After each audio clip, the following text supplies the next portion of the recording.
Pinayuhan ng PNP ang mga magulang na samahan ng kanilang mga menor de edad na anak sa pagdalo sa simbang gabi upang maiwasan ang mga kaguluhan at iba pang insidente.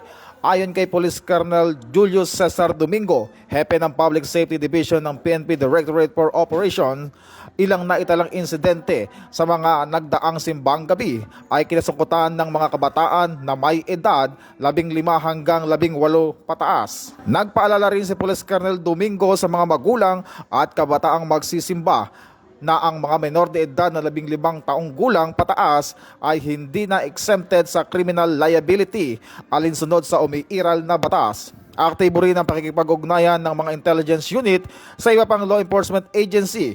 May dagdag din na pulis na itatalaga sa mga parking area upang maiwasan ang mga pagnanakaw. Sa kabila ng pinahigpit na seguridad, nilinaw ng PNP na wala silang namomonitor na anumang banta laban sa mga simbahan ngayong simbang gabi. Muli namang nanawagan ng PNP sa publiko na makipagtulungan upang matiyak ang mapayapa, ligtas at makabuluhang pagdiriwang ng simbang gabi sa buong bansa.